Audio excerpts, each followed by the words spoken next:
My wife slept with her ex on our wedding day, thinking I'd never know, but I had a plan, and what I revealed at the altar left everyone speechless.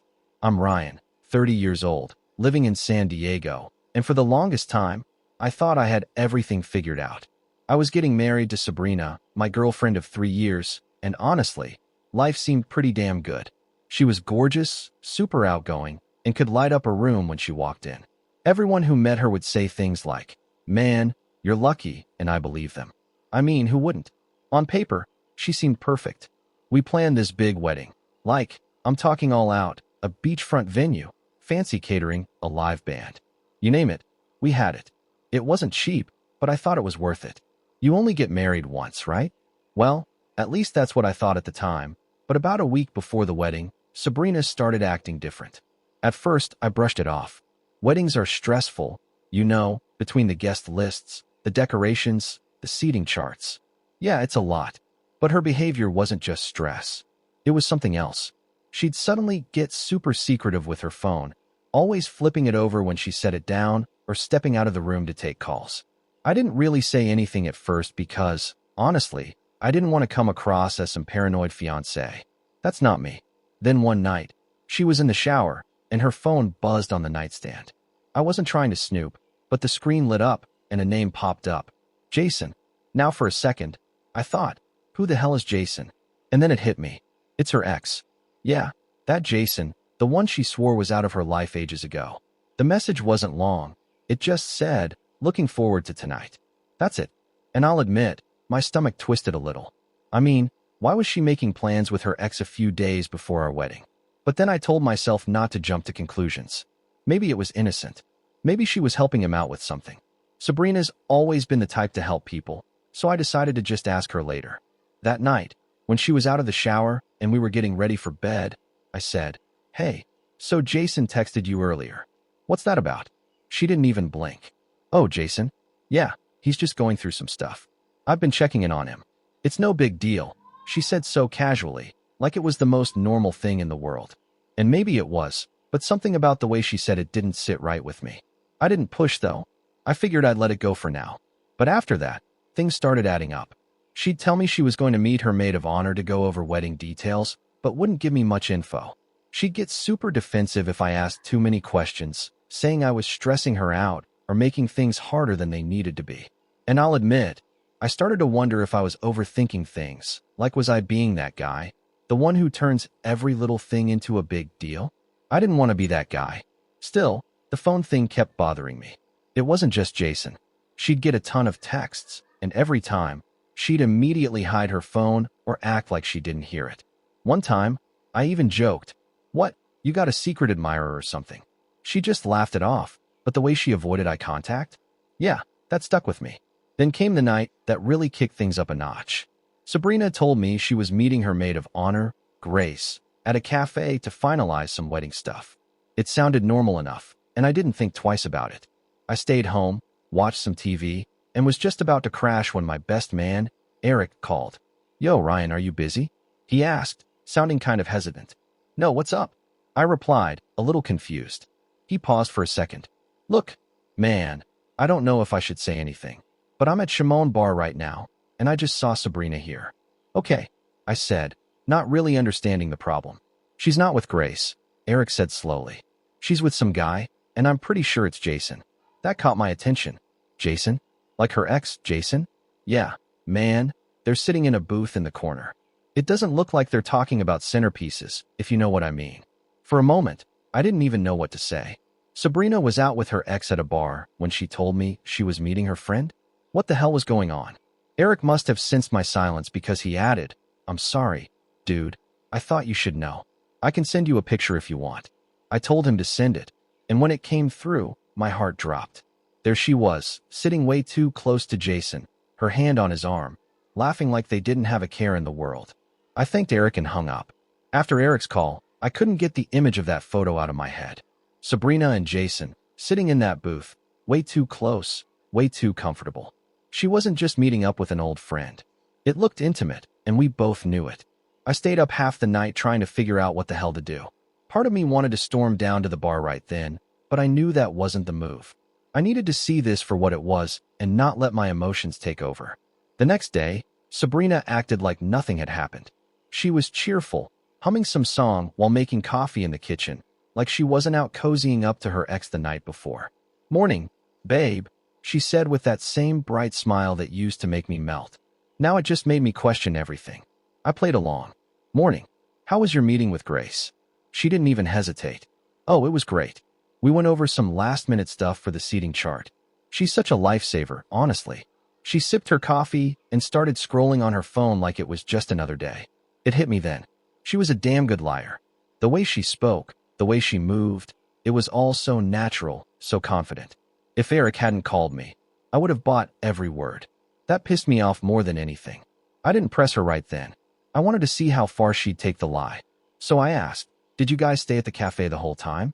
Seemed like you were out pretty late." "Oh yeah," she said casually. "We stayed there for a while, and then I dropped her off at her place. It was just a long night." "A long night, huh?" I nodded, biting my tongue to keep from saying something I'd regret. Later that day, I called Eric to get more details. "What else did you see? Did they leave together?" I asked, trying to stay calm. "Nah man, they were still there when I left," Eric said. "But they looked real comfortable, like if you didn't know she was engaged, you'd think they were together." That stung. I thanked him and hung up, but my head was spinning. I couldn't just let this slide, but I also didn't want to jump the gun. That evening, Sabrina told me she was going out again, another wedding errand with Grace. This time, I wasn't letting it go. "Cool," I said, trying to sound nonchalant. "Where are you guys meeting?" "Just at her place," she said quickly, grabbing her purse. Something about the way she answered made me pause. "All right, say hi to her for me." She gave me a quick peck on the cheek and walked out the door. As soon as she was gone, I grabbed my keys and called Eric. "I'm going to Shoreline," I told him. "Dude, are you sure? What if she's not even there this time?" "I have to know," I said. I parked a block away from the bar and walked in, trying to keep my cool. The place was crowded, the usual mix of college kids and locals. It took me a minute to spot her, but there she was, back in the same corner booth with Jason. They looked even more comfortable this time. She was leaning toward him, laughing at something he said, her hand resting on his. My stomach turned. This wasn't just some innocent conversation. I didn't confront her right then and there. They were in their own little bubble, completely oblivious to the world around them. It was like I didn't even exist. At one point, Jason leaned in close, whispering something in her ear that made her laugh and lightly shove his shoulder. I clenched my fists under the counter, trying to keep myself in check. I stayed for about 20 minutes before I couldn't take it anymore. I left without saying anything, drove home, and sat in my car for what felt like hours. I didn't know what the hell I was supposed to do. We were getting married in a few days. How do you even begin to deal with something like this? By the time Sabrina came home, I'd calmed down enough to play it cool. She walked in, all smiles, and said, "Hey, Grace says hi, by the way." I nodded, barely looking up from my phone. "Oh, cool. Did you guys get everything figured out?" "Yep," she said, kicking off her shoes. "Just a few more things to finalize, and we're good to go." I couldn't believe how easily she lied. She didn't miss a beat. That night, I barely slept again. I kept replaying what I'd seen at the bar, trying to make sense of it. How did she dare cheat on me? The next morning, I decided I couldn't keep this to myself anymore. I called Eric and told him everything. "Dude, you've got to talk to her," he said. "You can't just let this go. If she's doing this now, what's going to happen after you're married?" He was right, but I wasn't ready to confront her yet. I needed more information, more proof. So I decided to wait and see what she'd do next. Over the next few days, Sabrina kept up the act. She'd smile, laugh, and talk about the wedding like nothing was wrong. But every time her phone buzzed, I felt my blood boil. I knew Jason was still in the picture, and I knew she wasn't being honest with me. By the time the rehearsal dinner rolled around, I was barely holding it together. Sabrina's family was all smiles, talking about how excited they were for the big day. My family, on the other hand, could tell something was off. My mom pulled me aside at one point and asked, "Are you okay? You seem distracted." "I'm fine," I lied. But I wasn't fine. I was furious, and I knew I couldn't let this go on any longer. All right, so by this point, I was done sitting around and letting Sabrina play me. I was tired of the fake smiles, the lies, and her acting like everything was fine when I knew it wasn't. I mean, I'm not an idiot. I could see exactly what was happening, but now it was time for her to see that I wasn't someone she could keep stringing along. The morning after the rehearsal dinner, I woke up feeling like today was the day I'd finally say something. I couldn't keep this bottled up anymore. She was still in bed when I got up, scrolling on her phone like she didn't have a care in the world. I stared at her for a moment, wondering if she even felt guilty for sneaking around with her ex. Did she think I wouldn't find out? Or did she just think I'd forgive her no matter what? Either way, she was about to find out she was dead wrong. "Hey," I said, my voice steady, "we need to talk." She looked up, slightly confused but not alarmed. "Sure, what's up?" I sat down across from her, keeping my eyes locked on hers. "Where were you the other night? And don't tell me you were with Grace, because we both know that's not true." Her face froze for a split second before she forced a smile. "What do you mean? I told you I was with Grace working on wedding stuff." I leaned forward, resting my elbows on my knees. "Cut the crap, Sabrina. Eric saw you with Jason." Her jaw dropped slightly, and I could see the panic start to creep into her expression. "Wait, what? That's not true," she stammered. "Eric must have been mistaken." "Don't lie to me," I said firmly. "He wasn't mistaken. He even sent me a photo. You were sitting in a booth with Jason, laughing, touching his arm. So tell me, what the hell is going on?" She sat there for a moment, completely silent, as if she was trying to come up with some kind of excuse. Finally, she sighed and said, "Okay, fine. Yes, I saw Jason, but it's not what you think." "Not what I think," I repeated, raising an eyebrow. "You've been sneaking around with your ex, lying to me about where you've been, and spending time at a bar with him instead of working on wedding plans. So tell me, Sabrina, what exactly is it?" She started to tear up, which I knew was her go-to move whenever she got caught doing something wrong. "Ryan, it's not like that," she said, her voice shaking. "Jason reached out to me a while ago. He's been going through a lot, and he just needed someone to talk to. I didn't want to tell you because I knew you'd overreact." "Overreact?" I said, my voice rising. "You're meeting up with your ex days before our wedding and lying to me about it. And you think I'm overreacting?" Her tears started to flow now, and she reached out to grab my hand. "Please, Ryan, you have to believe me. I love you. I don't have feelings for Jason. I was just trying to help him." I pulled my hand away, shaking my head. "You don't lie to someone you love, Sabrina, and you sure as hell don't sneak around with your ex behind their back. Do you even hear yourself right now?" She started to panic, realizing I wasn't buying her excuses. "Ryan, please, it was a mistake, okay? I shouldn't have seen him, but it didn't mean anything, I swear." I stood up, unable to sit there and listen to her try to spin this anymore. "You don't accidentally meet up with someone multiple times, Sabrina. This wasn't a mistake, this was a choice, and honestly, it's pretty damn clear where your priorities are." She jumped up too, trying to block me from leaving the room. "Wait, please don't walk away. We can fix this. I'll stop talking to him. I'll block his number. Just don't give up on us." I paused, staring at her for a moment. Part of me wanted to believe her, to think that maybe this was just some stupid mistake she'd made in a moment of weakness.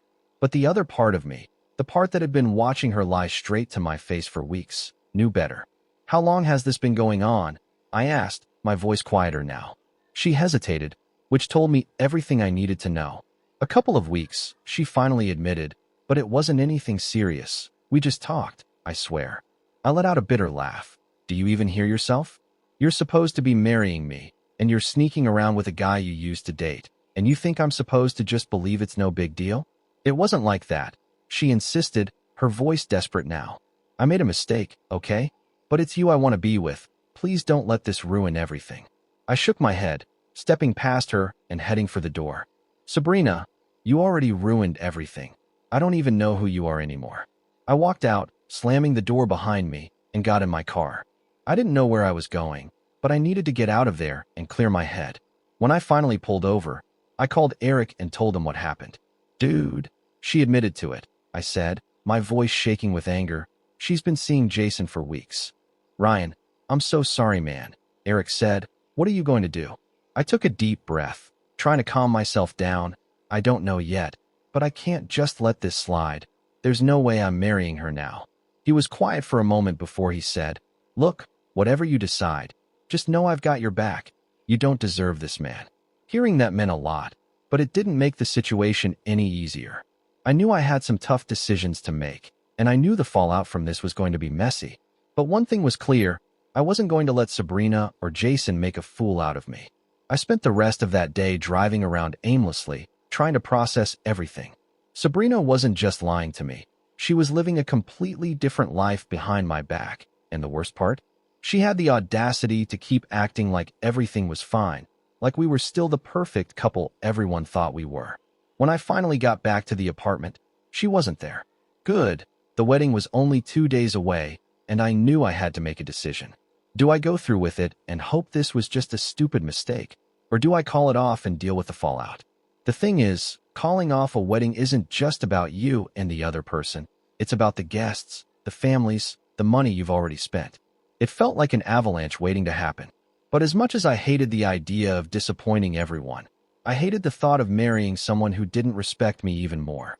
That night, Sabrina came home late, as usual. I was sitting on the couch, staring at the blank TV screen when she walked in. She looked surprised to see me there. "Hey," she said, forcing a smile, "you're up late." "Yeah," I said, not looking at her. "Couldn't sleep." She paused, probably sensing the tension in the room. "Listen, about earlier," she started, but I cut her off. "Save it, Sabrina. I don't want to hear it right now." My voice was calm but firm.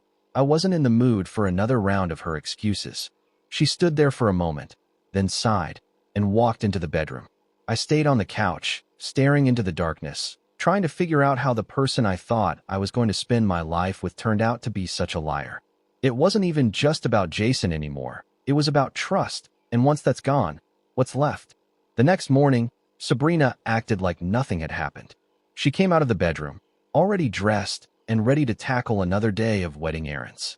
She poured herself a cup of coffee and started scrolling on her phone, completely ignoring the elephant in the room. "So what's the plan for today?" I asked, trying to sound casual. I wanted to see if she'd even bothered to tell me the truth. She looked up, startled. "Oh, just some last-minute stuff with Grace," she said quickly.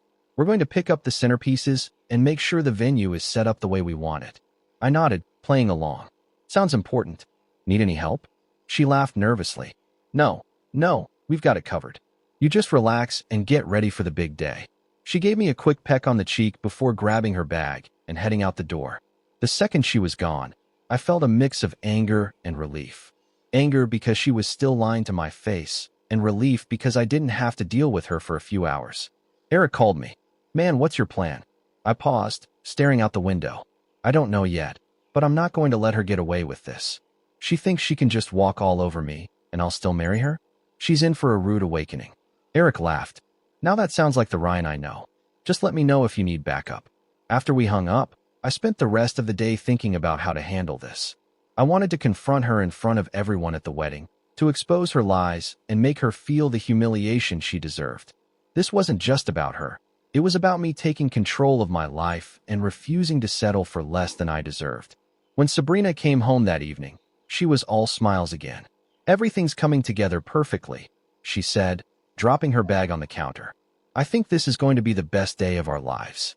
I forced a smile, trying to hide my frustration. "That's great," I said. "I'm glad everything's working out." She came over and wrapped her arms around me, resting her head on my chest. "I love you, Ryan. I know things have been stressful lately, but I just want you to know how much I appreciate you." Her words felt hollow, like she was trying to convince herself as much as she was trying to convince me. I didn't say anything, just stood there until she let go and went to take a shower. As I sat there, I realized something. I didn't love her anymore. Or maybe I did, but not in the way I used to. The trust was gone, and without that, what was left, a pretty face and a lot of broken promises, that wasn't enough for me. The night before the wedding, Sabrina was in the bedroom, probably dreaming about walking down the aisle, while I was on the couch, thinking about how I was going to handle the next day. I knew I couldn't marry her, but I also knew I needed to make my decision clear in a way she couldn't ignore. By morning, I had a strange sense of calm. I wasn't nervous or angry anymore. I was just ready. Ready to stand up for myself, ready to put an end to this farce, and ready to walk away from someone who didn't deserve me. Sabrina was buzzing with excitement as we got ready to head to the venue. "Can you believe it? In a few hours, we're going to be husband and wife," she said, beaming. I forced another smile. "Yeah, hard to believe." She didn't notice the edge in my voice, too wrapped up in her own little world. But that was fine. She'd notice soon enough. I played along, answering questions when I needed to, nodding at her dad when he gave me his "don't screw this up" look, and shaking hands with guests as they arrived. It was like I was on autopilot. Inside, I was just waiting for the right moment. When I walked into the ceremony area, the setup was breathtaking. White chairs lined up in perfect rows, flowers everywhere, and the ocean as the backdrop. It looked like something straight out of a magazine. It should have felt special, but all I could think was, how much of this money did I just waste? Guests were slowly filing in, chatting and laughing, oblivious to the disaster brewing. My groomsmen were in place, all looking sharp in their suits. Eric gave me a nod, silently asking if I was okay. I nodded back, no turning back now. Sabrina's family was all smiles, greeting everyone, talking about how excited they were for the big moment. It made me sick. Her dad even came over and patted me on the shoulder. "You ready to officially join the family, son?" I forced a smile. "Absolutely," I said, though the words tasted like ash in my mouth. The music started, and everyone took their seats. Sabrina's bridesmaids made their way down the aisle, looking like they were in some romantic movie. I barely noticed them. I was too focused on what I was about to do. My heart wasn't racing, my hands weren't shaking. I was steady, ready. Then the music shifted to the classic wedding march, and everyone stood. Sabrina appeared at the end of the aisle, her arm hooked around her dad's. All I could see was a liar, a manipulator, someone who had no problem sneaking around with her ex while I was at home planning our future. It was like her appearance was a mask, hiding the person I now knew her to be. She finally made it to the altar, standing across from me with that big, radiant smile. Her dad gave me a firm handshake and whispered, "Take good care of her." I just nodded, too focused on what was about to happen. The officiant began his opening remarks, talking about love, commitment, and the sanctity of marriage. I barely heard a word. I was waiting for my moment. He turned to me and asked the first question, "Ryan, do you take Sabrina to be your lawfully wedded wife?" I took a deep breath, looking Sabrina directly in the eye. Her smile faltered slightly as she noticed the look on my face. "I'm sorry," I said, loud enough for everyone to hear, "but I can't do this." The crowd gasped, a few people murmured, and Sabrina's smile disappeared entirely. "What? What are you doing?" she whispered, her voice trembling. I ignored her and turned to the guests. "I need to be honest with all of you," I said, my voice steady. "Sabrina hasn't been honest with me. For weeks now, she's been sneaking around with her ex, Jason. She lied to me, lied to her friends, and lied to all of you." The murmurs grew louder.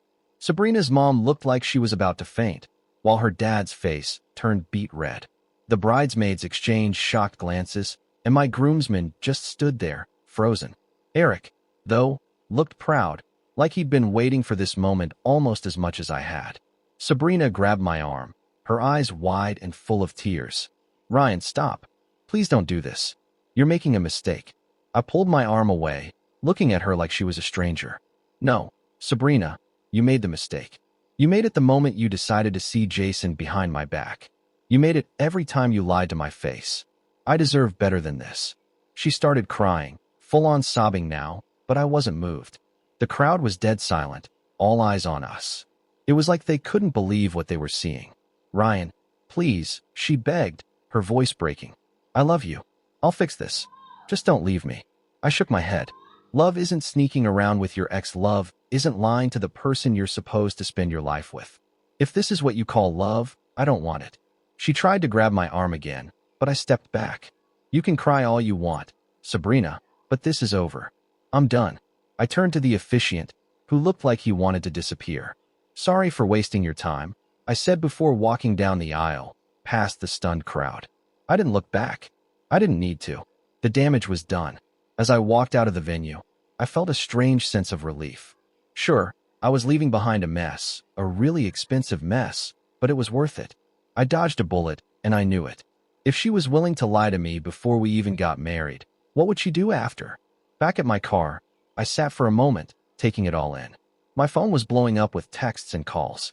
Sabrina, her mom, even a couple of her bridesmaids, but I ignored them. I didn't owe anyone an explanation. I'd said my piece. Eric was the first one to call, and I actually answered. "Dude, that was badass," he said, laughing. "You okay?" "Yeah," I said, finally allowing myself to smile. "Better than I've been in weeks. You want me to grab some drinks and come over? I think you've earned it." "Yeah, man, I'll see you in a bit." As I drove away from the venue, I felt lighter, like a weight had been lifted off my shoulders.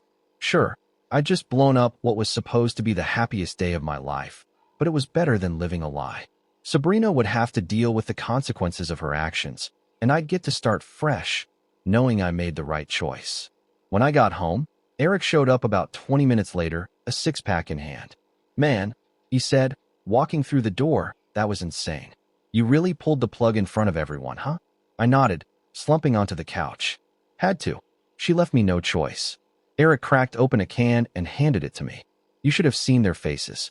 Her dad looked like he was about to charge the altar. And her bridesmaids? They were whispering to each other the whole time, like it was a reality show. I smirked. Good. Let them talk. She earned it. The voicemails were exactly what I expected. Sabrina's voice was shaky and desperate, alternating between apologies and excuses. "Ryan, please call me back. We can fix this. I know I messed up, but we can work through it." Her mom's message was more aggressive. "Ryan, how dare you humiliate my daughter like that? You couldn't have handled this in private? You owe her an apology." I rolled my eyes and deleted the messages without even finishing them. I didn't owe anyone an apology. If anything, Sabrina owed me one for wasting my time, for lying, for thinking she could get away with it. A few days passed, and the fallout started spreading. Word got around quickly, especially after Eric shared the photo he took of Sabrina and Jason at the bar with a few mutual friends. I didn't ask him to, but I wasn't mad about it either. People deserve to know the truth, especially after Sabrina's mom started spinning the story like I was the bad guy. Apparently, Sabrina's version of events was that I'd snapped under wedding pressure and left her at the altar because I couldn't handle the stress. That didn't sit well with me, but I didn't have to say much to set the record straight. The photo of her and Jason said it all. Once people saw that, her excuse fell apart. One of her bridesmaids, Lauren, even reached out to me. "Ryan, I'm so sorry," she said over the phone. "I had no idea she was doing that to you. If I'd known, I would have said something." "It's fine," I said, not really wanting to get into it. "I'm just glad it's over." But Lauren wasn't done. Honestly, Sabrina's been acting sketchy for weeks. Grace and I noticed she'd disappear a lot during wedding stuff, but she'd always say it was just personal errands. I feel bad now for not questioning it. "Don't. It's not your fault," I said, and I meant it. I wasn't going to waste time being mad at anyone but Sabrina. As for Jason, well, his involvement didn't last long. Apparently, after the wedding disaster, Sabrina tried to lean on him for support. Big surprise, he wasn't interested. He'd been all smiles and charm when they were sneaking around behind my back, but the moment things got real, he ghosted her. A mutual friend told me he blocked her on social media and stopped answering her calls. Classy guy. Sabrina tried reaching out to me again, this time through texts. Her messages were full of emotions, apologies, accusations, and desperate pleas. One text would say, "I'm so sorry, Ryan. I know I messed up, but I love you and I want to make this right." The next would say, "You're being so unfair. Everyone thinks I'm a monster now because of you." I ignored every single one. What was the point? She wasn't sorry for what she did. She was sorry she got caught. Big difference. A week after the wedding, she showed up at my apartment unannounced. I wasn't surprised, felt like something she'd do. I opened the door, and there she was, looking like a mess. Her hair was tied back in a sloppy bun, and her eyes were puffy, like she'd been crying for hours. "Ryan, please," she said, her voice barely above a whisper. "Can we talk?" I leaned against the doorframe, crossing my arms. "What do you want, Sabrina?" She hesitated, like she wasn't sure how to start. "I just wanted to say I'm sorry. I know I hurt you. I know I screwed up, but I want to fix this." I stared at her, not saying anything, letting her squirm a little. "I'll do whatever it takes," she continued, her voice breaking. "I'll block Jason. I'll go to therapy. I'll do anything. Just give me another chance." I shook my head slowly. "Sabrina, you don't get it, do you? This isn't about blocking Jason or going to therapy. It's about trust, and you destroyed that. There's no coming back from this." She stood there, silent, her tears falling harder. I felt a small pang of pity for her, but it wasn't enough to change my mind. "Go home, Sabrina," I said, stepping back into the apartment. "And don't come back." Before she could say anything else, I closed the door and locked it. As the weeks went on, Sabrina's attempts to contact me slowed down. Eventually, they stopped altogether. Word got around about what happened, and people started distancing themselves from her. Even her closest friends started to see her for who she really was. Looking back, I don't regret a thing. Walking away from Sabrina was the best decision I ever made. She showed me exactly who she was, and I believed her. If there's one thing I've learned, it's that you should never settle for less than you deserve. Life's too short for that. And Sabrina? Well, last I heard, she's still single. Jason didn't stick around, and her friends don't trust her anymore. I guess she's got plenty of time now to think about the choices she made. Me? I'm just glad I walked away. Best decision of my life.